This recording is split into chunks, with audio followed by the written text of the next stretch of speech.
1. Welcome to today's live webcast, which asks the question, how will you respond when the FDA asks, are you effectively monitoring your subcontractors?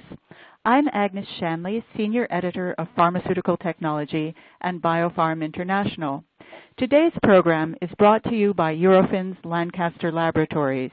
As a member of Eurofins Biopharma Product Testing Group, the largest network of harmonized biopharmaceutical GMP product testing laboratories worldwide, Eurofins Lancaster Laboratories supports all functional areas of biopharmaceutical manufacturing, including method development, microbiology, process validation, and quality control throughout all stages of the drug development process.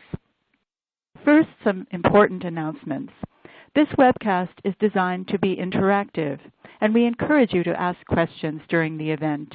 You can submit questions by typing them in the Q&A box, which can be found by clicking on the red Q&A widget at the bottom of the presentation window.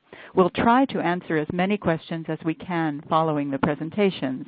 You can enlarge the slide window by clicking on the small green icon in the upper right-hand corner of the slide window, or by hovering your mouse over the lower right-hand corner and dragging the window to the desired size. The slides will advance automatically during the event.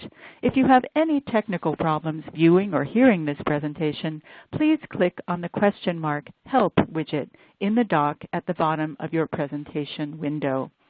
I am very pleased to be joined today by Susan Schneep, a fellow with Regulatory Compliance Associates, Arthur Pizzica, Senior Director of Biopharmaceutical Quality Assurance with Eurofins Lancaster Laboratories, and Brittany Cloud, Senior Specialist Quality Compliance with Eurofins Lancaster Laboratories. Leading off today's presentation is Susan Schneep. Susan has 35 years of experience in quality assurance. She was previously Vice President of Quality and Regulatory Affairs for Allergy Laboratories Incorporated and also Biopharmaceuticals LLC, where she oversaw the activities of the quality assurance, quality control, and regulatory affairs operations for the companies.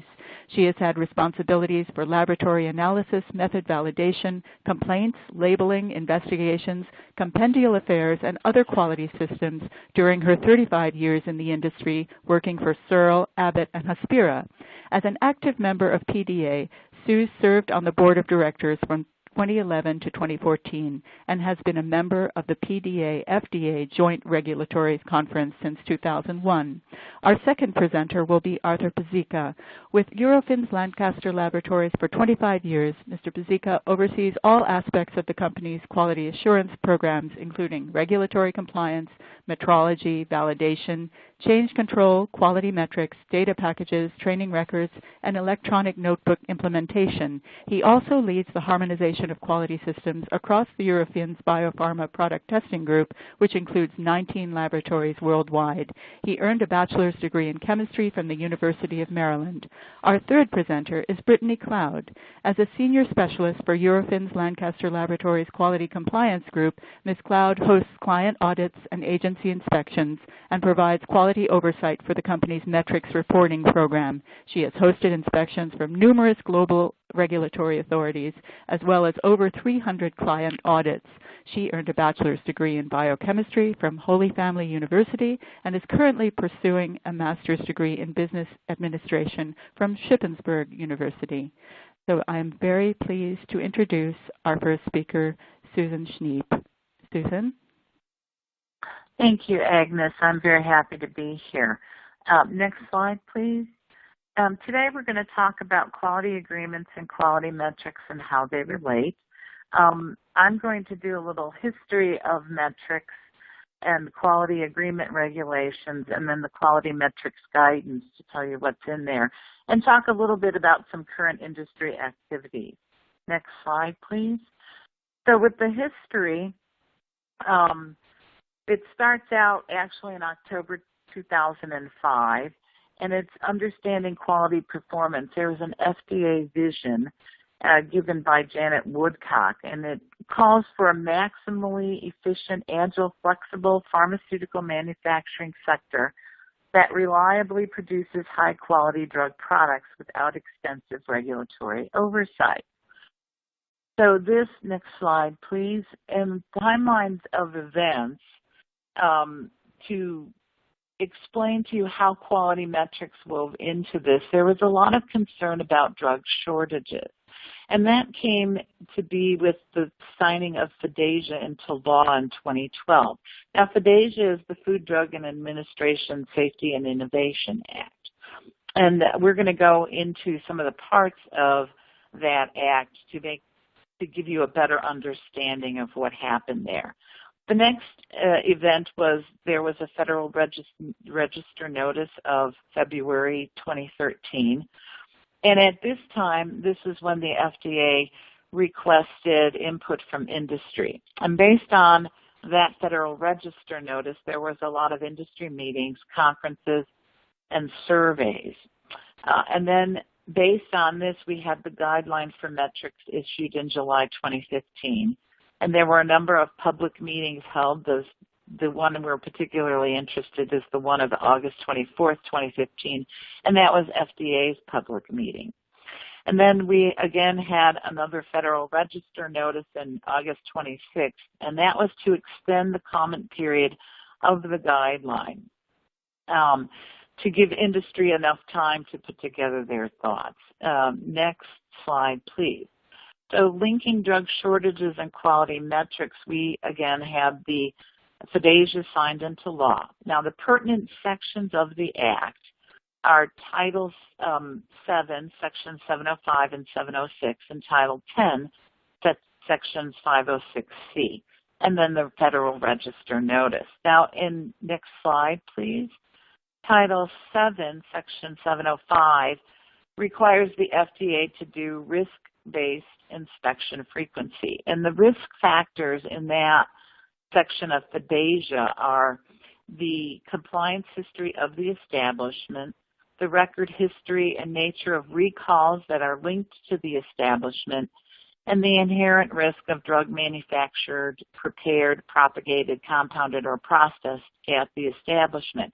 Now, the reason I mention this is if we actually go into the drug shortage list of the agency, we'll see that there's a number of things on the drug shortage list that they're not, they're generic drugs, and it's sodium chloride for injection. And so part of the effort here is to establish a risk-based approach to audit those facilities that might have been producing these that are on the drug shortage, and to see the drug shortage list and to see how the agency can help them.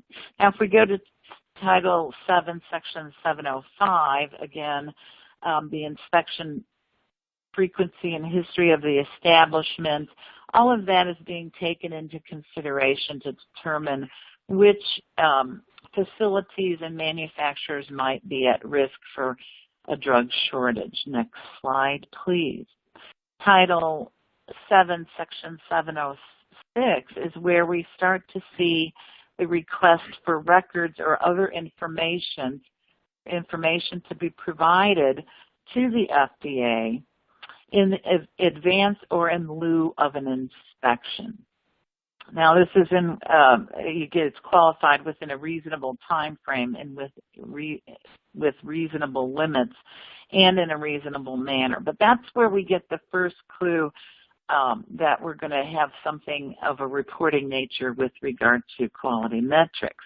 If we go to Section 10, there's specific requirements about the discontinuation or interruption of the supply of drug shortages, and that would be slide 10 we're talking about. So the requirements there are discontinuation or shortage notification, and it's required that it be 6 months in prior or as soon as practical for life-supporting medicines, life-sustaining medicines, and medicines used in prevention or treatment of debilitating disease. Title 10, Section 506C1, next slide, please, requires the FDA to report annually to Congress about the drug shortages. And based on all of this, the FDA decided to issue a Federal Register notice, next slide, please, And that notice came out in February of 2013. And you'll see the first bullet point, the summary, was to assist the FDA or agency in drafting a strategic plan on drug shortages as required by FDASIA, which is what we just talked about. And this required that there was a coordination or task force that was formed with a strategic plan.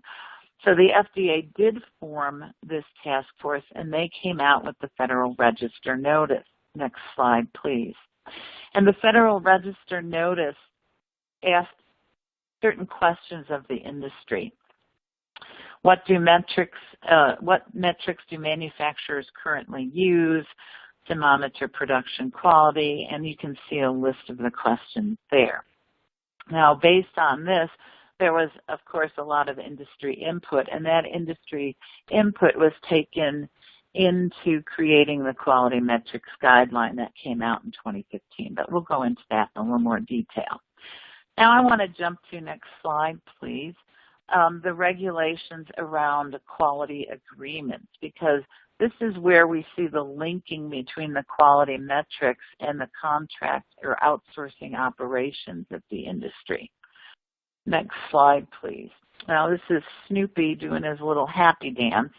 And the reason he's doing a happy dance is because in the U.S., written quality agreements are not explicitly required under U.S. GMP regulations. However, next slide, and then next slide, the regulations off of the contract manufacturing agreements for drug quality. It's a guidance for industry. It is still draft, and it came out in May 2013. And it required that the owners and contracted facilities, it recommends that they draw up a quality agreement as a tool to delineate responsibilities and assure the quality, safety, and effectiveness of drugs. Next slide, please. Now, what's interesting is in the regulations in 21 CFR, we do have 210 on contract facilities, and this is where the FDA, it's kind of a little known section of the Federal Code of Federal Regulations, but this is where the FDA actually talks about any kind of outsourcing activities are in fact an extension of the manufacturer's own facility. And we actually saw this play out recently in a warning letter that came out on 4/16/15, where it was a warning letter issued to two facilities. One was the contract holder, and the other one was the contract manufacturer. So you can see where they're beginning to tie in this idea that the manufacturer and the client are in it together, and you need to keep track of what your contract manufacturer is doing. Next slide, please.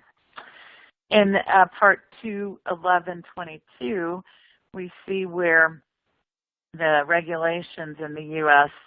Talk about the responsibilities of the quality control unit.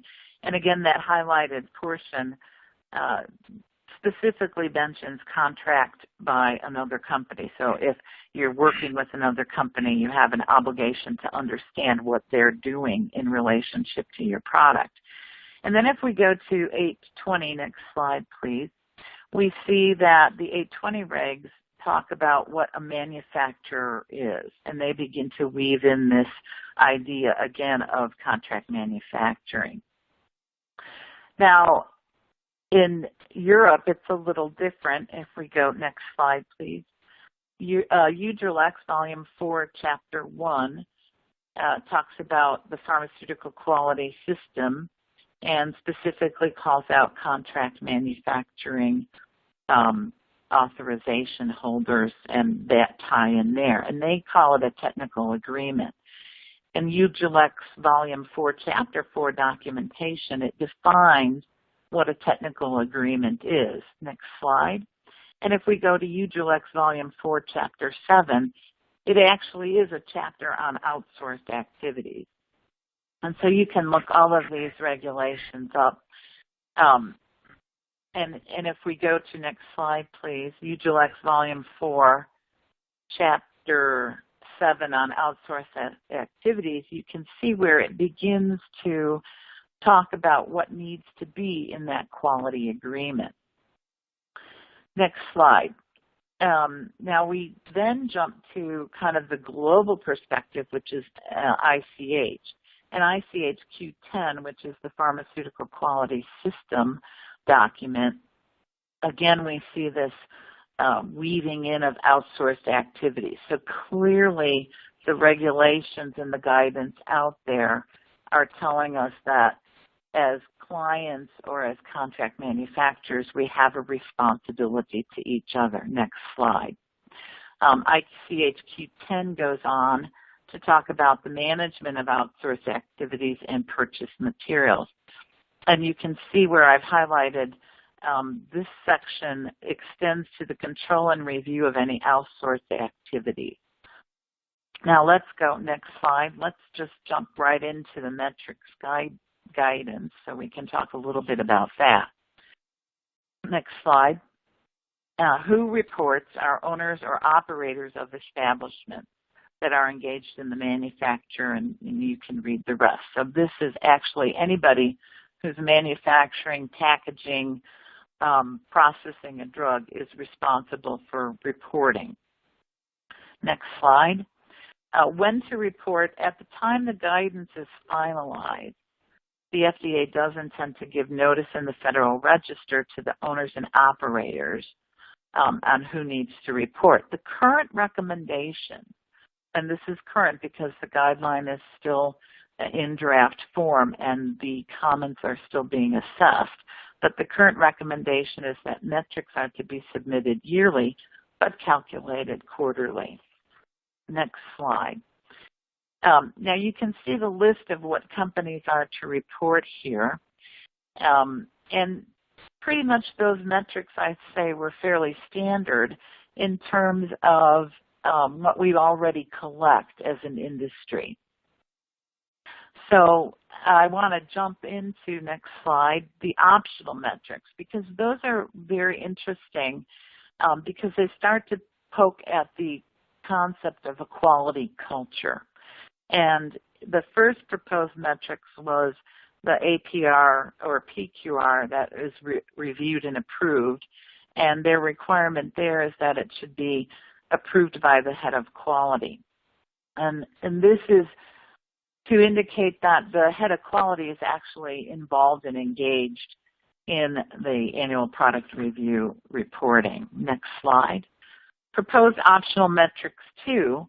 What percentage of your corrective actions involved retraining of personnel? This is getting at to, are your investigations sufficient, and are you getting to root cause so that we don't have repeat occurrences, which could potentially lead to drug shortages. Next slide. And if we go to optional metrics 3, we see, again, this one to me has some of the most merit in terms of getting at a quality culture, because it's really talking about CAPAs, and it's really going after, are you solving the problem? Do you have engagement of your management? And are you striving for continuous process improvements? Next slide, please. Now, I put in this one because quality metrics concepts, it can mean a lot of different things to a lot of different people. So you can see here, as proposed by the project sponsor, and jump down to what the customer really wanted. So the challenge to industry and contract manufacturing, contract test labs, any kind of outsourcing activities, the challenge here is to sync up so that both the client and the contract provider are actually unified in what metrics they're reporting and recording as in order to drive continuous improvement. Next slide.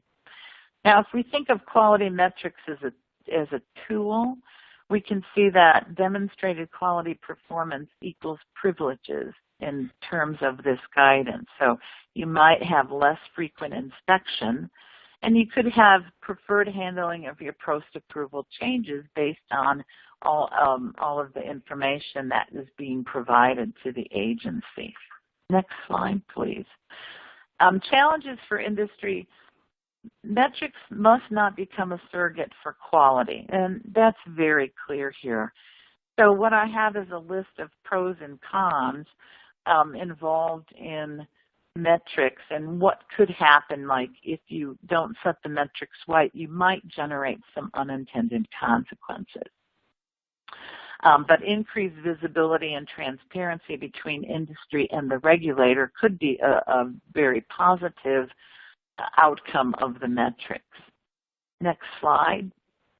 So the current industry activity, really we're in the phase of the FDA has received comments. They received 93 comments that were posted to the docket. Those comments were from trade organizations, individual companies. Some were very lengthy, and it's still unclear based on all of the input how to handle contract organization metrics, exactly who's going to report them and how they're going to be reported. And if you're further interested, I've provided the link there, comments that are available for viewing at that web link. And you can go through the 93 comments and see. It's still a work in progress in terms of when the guidance will be finalized and when we'll actually have to begin reporting the metrics. So there's still time to figure this out, and I'm going to hand it off now to Art and Brittany because they're going to help you figure out exactly how to go about syncing up your quality agreements in the call for quality metrics. Art? Thank you, Sue. Yeah, I would like to talk about how to effectively monitor your contract laboratory. And as Sue had mentioned, the FDA introduced this risk-based approach back in August of 2002 with the goal to enhance the FDA's drug quality regulatory program by basing regulatory review and inspection policies on state-of-the-art pharmaceutical science, to encourage adoption of new technological advances, and to implement a quality system approach. And the focus really on critical areas. The next step now in this risk-based approach program is the addition of the quality metric program. And as Sue mentioned, this guidance was issued July of 2015. The goal of the program is to implement a risk-based inspection schedule, but now based on objective data that you can obtain from your suppliers. This is to aid in the prediction and potential mitigation of drug shortages. It replaces the requirement that the FDA conduct inspections on domestic drug establishments at least once every 2 years. Risk-based scheduling will help the FDA focus their resources on facilities that present the greatest risk to the consumer. So assess the risk of each of your vendors in the supply chain and based on their metrics, so they can focus their efforts on predicting drug shortages and other quality concerns to help determine who they should be inspecting. By providing quality metrics to the agency, the sponsor can help reduce their frequency of inspections. One of the key partners in your supply chain is the contract laboratory, and the FDA has made it clear that the sponsors are responsible for their suppliers. Some sponsors take this to mean that they're to manage their suppliers, which in fact is not the intent. The intent is really to monitor that supplier is meeting the regulatory requirements. Their performance demonstrated through their quality metrics will be one more factor used by the FDA in determining how strong your lab's commitment is to quality. How do you measure this performance of a contract lab to ensure it doesn't pose a risk to the safety, identity, strength, quality, and purity of your product? And more importantly, how do you limit your risk of an agency inspection based on using this supplier? So I'll now go back to Agnes for a quick poll question. Okay, we told you this was going to be interactive. So yes, we'd like to get your input. Please click directly on your screen to answer the question. I'll read it to you now. Has a regulatory body, for example FDA or EMA, analyzed your surveillance of your contract providers? Please choose yes or no. I'll repeat the question again. Has a regulatory body such as FDA or EMA analyzed your surveillance of your contract providers? So now we'll pull up the results. It's almost even. 48.5% say yes, and the remainder say no. Okay, back to you, Art. So yeah, it looks like a pretty even split. So for those of you that have had the FDA or agency question, hopefully you had good answers for them, and those who haven't had it yet, it'll be coming. So so let's look at the tools that you have to monitor your suppliers. Prior to Metric Reporting Initiative, the sponsor had 4 tools to assist in assessing a contract laboratory. They could look at regulatory history. How have regulatory bodies assessed your laboratory? The quality system is defined in their quality policy manual and their standard quality agreements to assess how effective their quality system is in addressing the regulations. They could also go through quality audits. Do they comply with the regs, and are they actually following their SOPs? And then do they have a continuous improvement program? Are they consistently improving, staying current with industry expectations? Now with the metric reporting, you have a 5th tool available for your assessment. So what does the metric report demonstrate about the quality of a laboratory operation? As Sue mentioned, there's various things that they'll be looking at. From a laboratory perspective, there's really 2 things that the FDA is going to look for reporting. One is the number of OOS results for the product, including stability testing. Second being the number of OOS results for lot release and stability tests for the product which are invalidated due to lab errors. As part of a process improvement program, laboratories have been collecting these metrics for years. So they can provide that and also additional metrics above and beyond what the FDA would require. Additional metrics can provide an even greater level of confidence within the supplier-sponsor relationship. These metrics could include operator-related errors, unplanned deviations, misreported data, among other things, as well as how they've been trending over the past year. So now your current tools basically consist of a 5-level approach or attack to assess your laboratory and how they meet regulations. First thing you should look at is the regulatory relationship. Do they work closely with the FDA and other regulatory authorities? Do they have contacts at agencies that they can use for resources? Do they host or participate in regulatory functions? These contractors should also be able to provide a regulatory history report. That report should contain the registration license numbers, what agencies have inspected them, have they been inspected by global agencies, dates of the last inspections, how recently have these inspections occurred, the scope of the inspection, findings if there are any. And that history report will tell you a lot about the lab's historical compliance with the regulations. Next is the quality agreement, which I want to spend a little bit more time on. It's an effective tool to establish and identify the quality systems that your supplier has. Why do you need a quality agreement? It's really a regulatory expectation, although it's not within the regulations, and it's one of the first things that the inspector asks for when they come on site. It's going to establish each party's responsibility in the quality relationship and clarify the requirements. The sponsor is the responsible party to assure they have one in place and it is current, and it should be really part of the supplier management program at the sponsor's site. Both parties obviously agree that they'll follow this agreement. Contract labs typically have a standard quality agreement in place. This reflects their current quality practices and procedures and helps define their quality system. It's what they do every day, so it's basically, very standard in their processes. It's designed to meet regulatory requirements. It keeps with best practices and a risk-based approach, and it's also part of the continuous improvement program. Laboratories should continually update their standard quality agreement templates to capture and address current industry trends and guidance. So while the quality agreement is an effective tool, it defines the quality related responsibilities, it can also become a liability when it places the sponsor's specific requirements on a contract laboratory not part of the lab standard practice. Every company has their own interpretation of how to meet the regulations. And if we had a polling question now on how do the people on this webinar meet a specific part of the regulations, we'll get any number of answers, all of which are probably different, but all will meet the regulations. So by adding these additional requirements that are above and beyond or different from your supplier's documented quality process, you increase your risk of errors and investigations. Now, obviously, that's going to have a negative impact on the quality metrics. A critical component of the quality agreement is to ensure that each party defines the responsibilities and that they're meeting the regulations, not how they meet them, but do they meet them.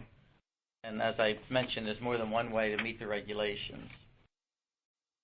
The question should be, does your lab meet the regulations? Not do they do things the way we do them. Working with a contract lab service provider, as I mentioned, is a critical relationship in your supply chain, and it's to everyone's benefit and best interest for that supplier to be successful.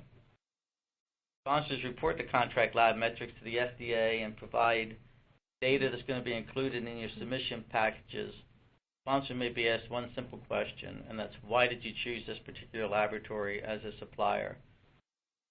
And as mentioned, you can answer this through your monitoring program, the regulatory history, quality agreements, review and evaluation of their quality systems, the audit process, and all of which will be directly reflected in the quality metrics. Contract Lab has the benefit of hosting many client audits each year. At Lancaster, we host well over 100 audits a year. This gives us an opportunity to hear the industry's current interpretation and application of the regs, so we can assess our system to address the issues and align them with the current GMPs. We also have the opportunity to hear our clients' best practices. Throughout the years, we've taken the best of the best from each of our clients' processes to enhance our system, and we continue to do that today. There's always room for improvement to add value for our clients. By working cooperatively with your contract lab, sharing best practices and recommendations, you can help improve the overall quality system and lower your risk. There's always going to be some risk, and some auditors will come in and tell you that it's possible that something will go wrong. But the key is to focus on what is that critical risk, not any possible risk that may be there. Now I'd like to turn it over to Brittany, who will discuss what makes an audit successful and the quality metric program. Thank you, Art. Now I'll begin with the audit process, which is another key tool in the subcontractor selection process. First is a little bit of guidance about why we should audit. In ICH Q10, the pharmaceutical quality system, including the management responsibilities, extends to the control and review of any outsourced activities and quality purchase materials. Outsourcing vendors are key partners in the sponsor relationship and considered an extension of the firm. Ultimately, we want to protect the supply chain and finally the patient. We also want to ensure compliance with the CGMPs, quality agreements, procedures, etc.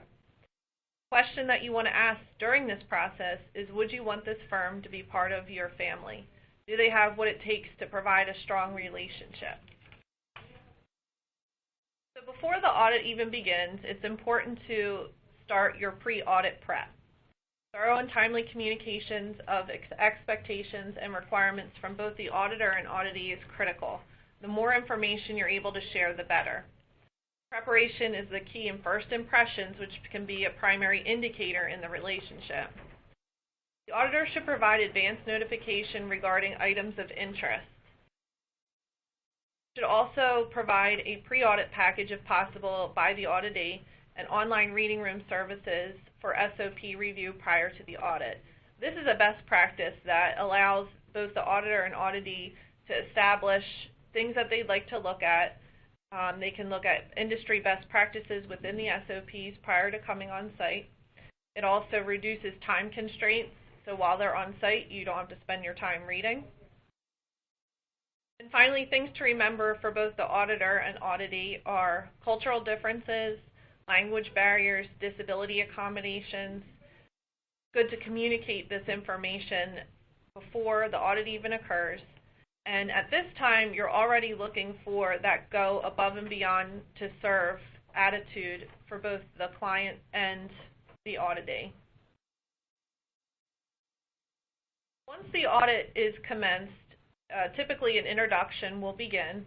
The auditor and auditee should identify key individuals and roles involved in the audit, as well as a review of expectations and goals.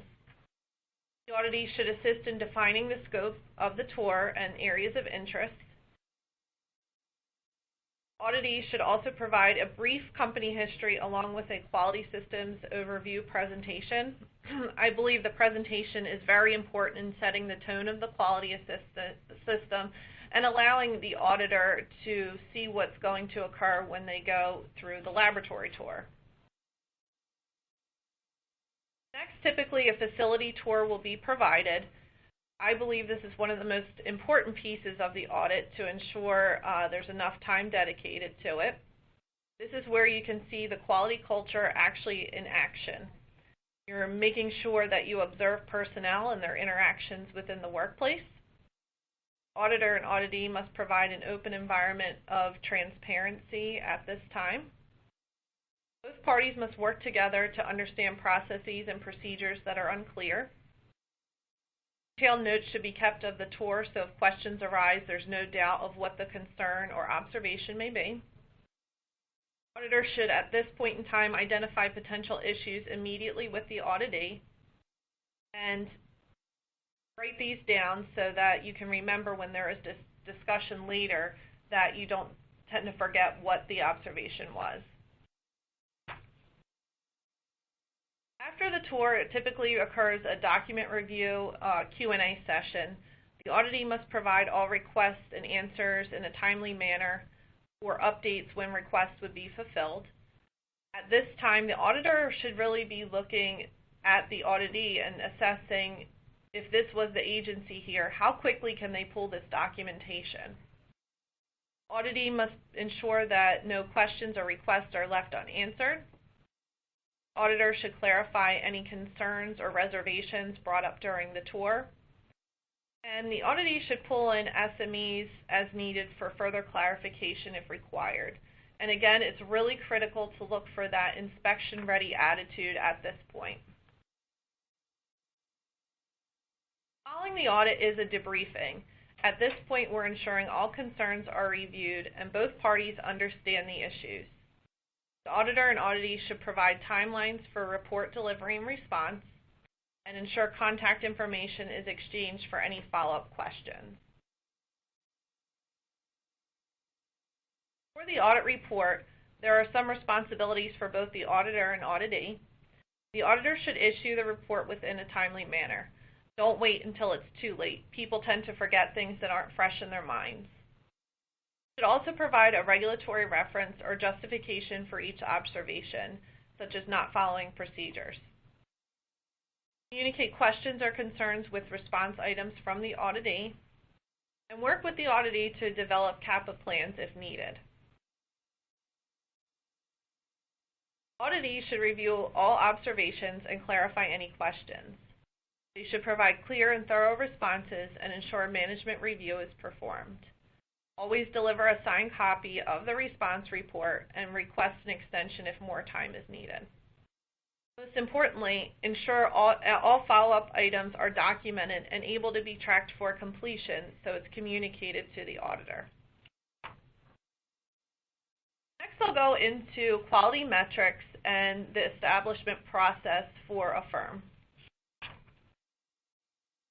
As Sue mentioned earlier, FDA recently put out a guidance that was in its draft form in 2015, and some key points that you can take from the guidance is that they're going to be performing risk-based inspection scheduling. They want to mitigate future drug shortages, innovate the QMS, and support continuous improvement. With that, we'll go over to Agnes for a short polling question. Yes, here is our final poll question. Please click directly on your screen to answer. Does your contract lab provide quantitative reporting metrics? Yes or no? I'll read it again. Does your contract lab provide quantitative reporting metrics?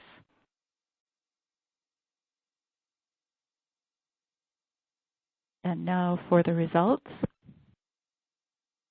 Most of you, 71.4%, say no, and the remainder say yes. And just to comment on that poll question quickly, so the majority of you are saying that you are not provided with quantitative metrics. I think that's something that's very important and should be provided to you as part of the relationship to provide more transparent reporting, which I'll get to into the next couple of slides. Before my next slide, we'll talk a little bit about the metric selection process and the steps that are included. So as Sue mentioned earlier, the responsibility of metrics lie ultimately with the sponsor, but CROs, CMOs, etc. should work closely together for transparent reporting. And a best practice ultimately would to go above and beyond the agency's expectations to provide meaningful metrics. So the steps for this process would include to determine the items and areas you'd like to evaluate, to define how you measure the items, performance of the analysis of the metrics, review of results, and outline implementation. For our first step in the evaluation, you really want to take the FDA guidance and start taking a look at what they'd like to see. How is it relevant to your firm? So depending on whether you're a CMO, a CRO, packager, sponsor, take a look and see how these are applicable. Next, you want to review internally generated metrics. Many companies already have a LIMS or QMS that have important information already built into it. It's just a matter of extracting that information. Additionally, you want to gather industry feedback. Ask your clients or suppliers what are their expectations, what are they currently doing to support this process. Also, you want to collect your firm's feedback internally. Maybe there's some groups that already have metrics in place or a means of generation. I know at Lancaster Laboratories, we've collected data for many, many years. So this is a gold mine for us to start our metrics program. Finally, what makes a good metric? There are 4 key indicators that you can evaluate for this process. One is comparative. Are you able to compare the metric internally or externally? Is it comprehensible? Can people internally and externally understand what they mean? Consistent? Do they provide compatible results? And finally, changes behavior. Do they allow a user to identify positive or negative practices? Next is measurement. At this stage, you'll determine a process for measuring your selected metrics. You want to ensure that you provide both qualitative and quantitative indicators. For quantitative indicators, you'll be looking at actual numbers for hard data. So for example, your OOS rate. Qualitative, you would provide intangible or subjective information, for example, employee survey results or a quality culture survey.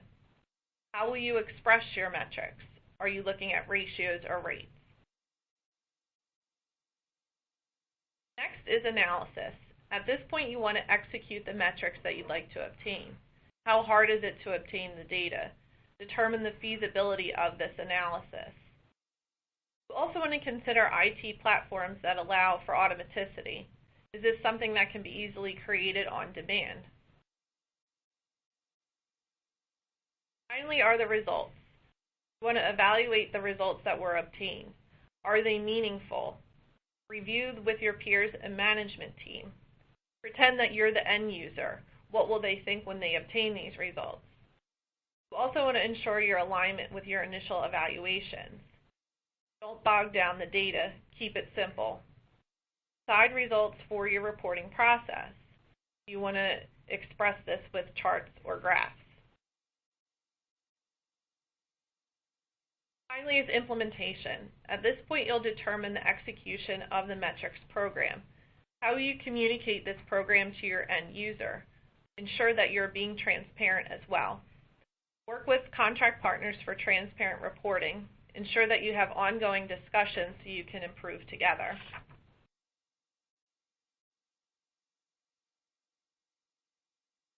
I'd like to say thank you for joining us for this presentation, and next I'll turn it over to Agnes for some further information.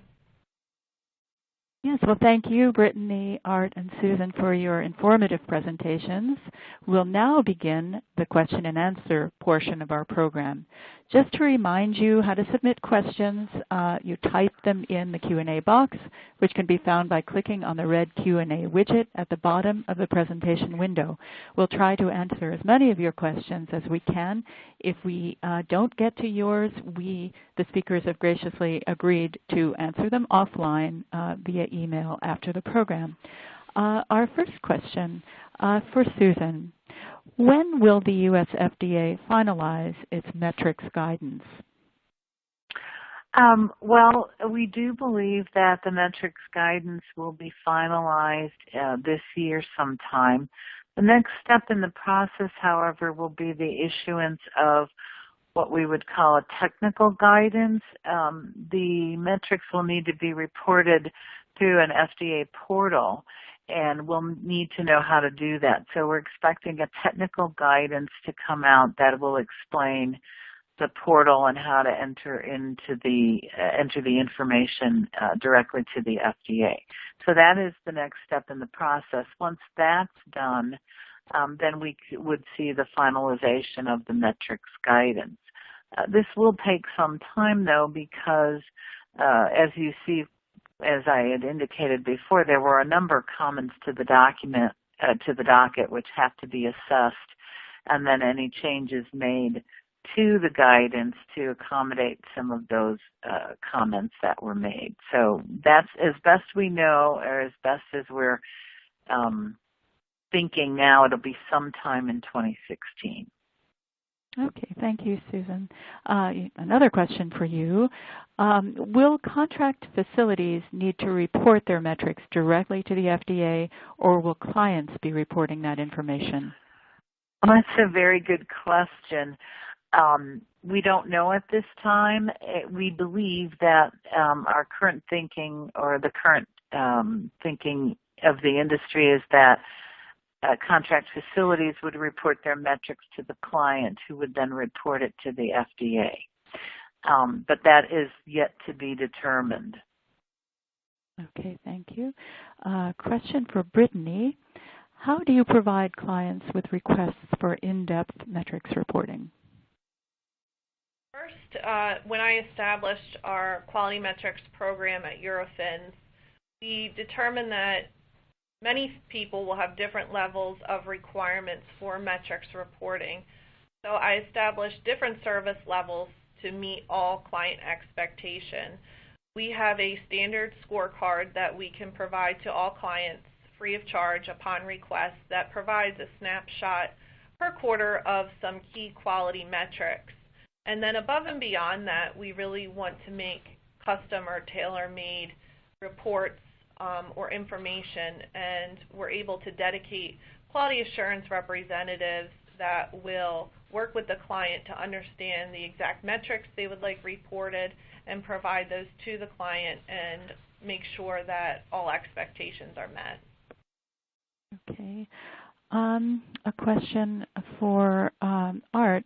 What advice can you give to someone who is new to the quality agreement process? Well, for quality agreements, I mean, our preference is that you try to follow the contractor standard agreement whenever possible. As I mentioned, I mean, it's their standard practices. It's what they do every day. They're trained to do it. They're familiar with it, and they can do it pretty consistently.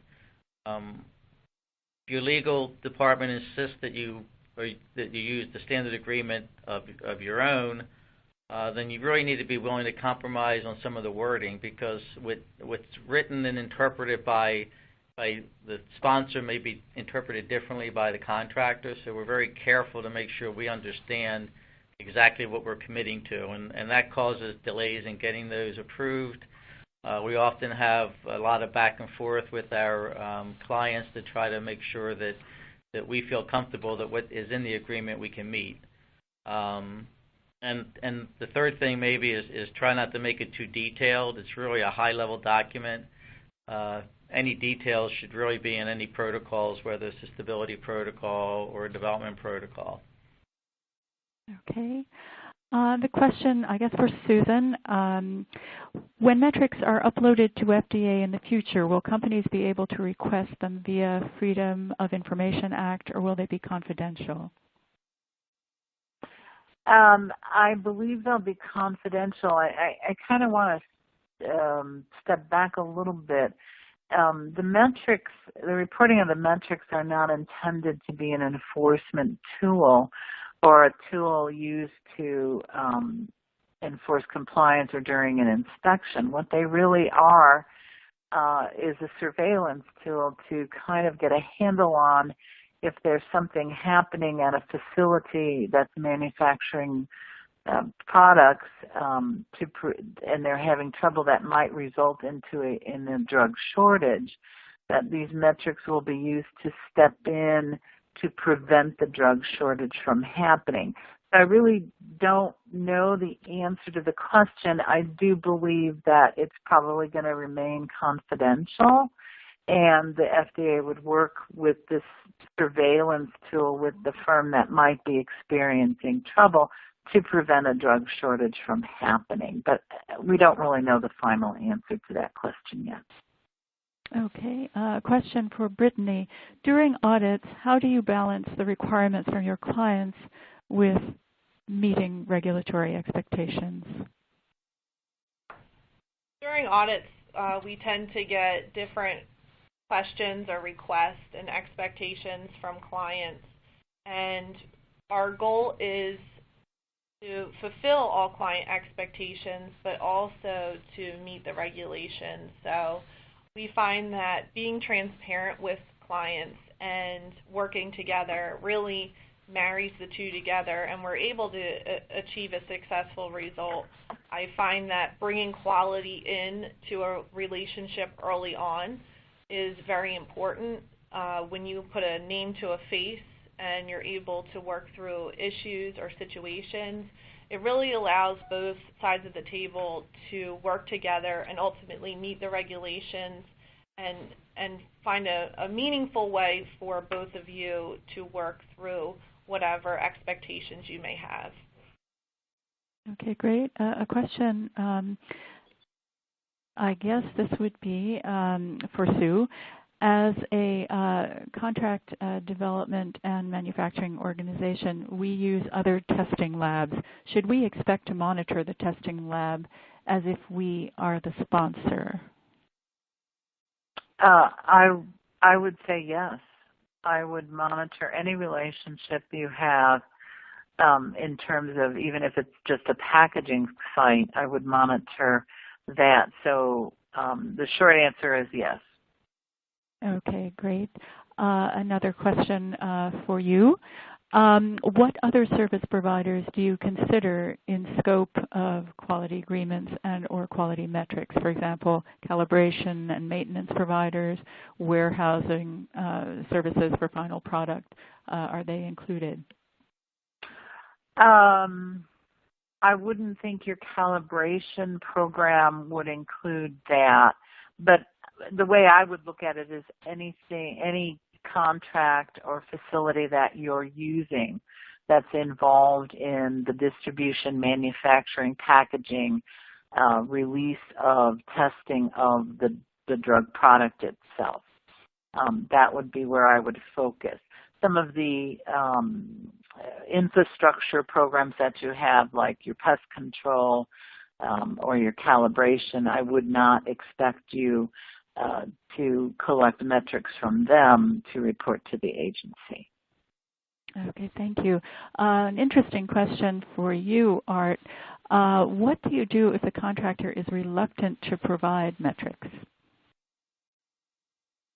I probably wouldn't use the contractor, I guess, but I think really you work together and try to understand. I mean, as we mentioned, most laboratories or contractors are doing some type of metric measurements. Maybe the reluctance might be a concern of how the sponsor might interpret the data, not understanding exactly what's being collected. So I think maybe you would sit down with the provider and ask them to have a meeting, explain exactly what you're measuring, how you're measuring it, and go from there. And hopefully you can come up with an agreeable understanding and get the metrics that you're looking for. Okay, thank you. A question for Brittany. Are there specific quantitative metrics that are required by the FDA? Right now the guidance is still in draft, so we're not sure if they will ultimately be required, but there are several quantitative metrics that they have suggested within the guidance. Now, depending on what your role is in the product chain, there are different requirements. So as a laboratory, we really only have two important quantitative metrics, the OOS rate for stability services, and then our OOS rate for invalidated results due to lab error. Now that's just for the laboratory piece. If you're coming from manufacturing or packaging, additional quantitative metrics in that draft guidance may be more applicable to you. So depending on what your role is, you really want to analyze that guidance and see what your sponsors are going to be asking you for. Ultimately, you will report the metric to your sponsor, who will then report it to FDA. Okay, thank you so much. We have time for one more question. This one is for Art. How are you handling data integrity given the current industry issues that have been going on globally surrounding this area? Yeah, data integrity has always been obviously a key for us because that's our product is data, and we had a very sound program in place. However, with the current industry activities that are going on, we actually are going back and reassessing all of our systems, doing based on really a risk-based approach, assessing the security, the audit trail, making sure there's no backdoor way to get into the data. So again, we're reevaluating everything. Even though we've done it in the past, we just feel that now is the time to sit down and again reassess everything to make sure that everything is still as we thought it was and will be going forward. Okay, well, thank you so much, Art. Unfortunately, we're out of time now. Just want to thank the audience for your interesting questions, our speakers for their presentation, and our sponsors, Eurofin Lancaster Laboratories, for making today's webcast possible and a valuable experience. The webcast will be available for on-demand viewing through February 2017. There is also an article on pharmtech.com in which all of our speakers have been interviewed discussing some of these issues. If we didn't have time for your questions, speakers will address them offline. And you'll receive an email from Eurofin Lancaster Laboratories alerting you when this webcast will be available for replay. Please invite your colleagues who may have missed this live event by forwarding them the announcement. Thank you again for attending today's webcast.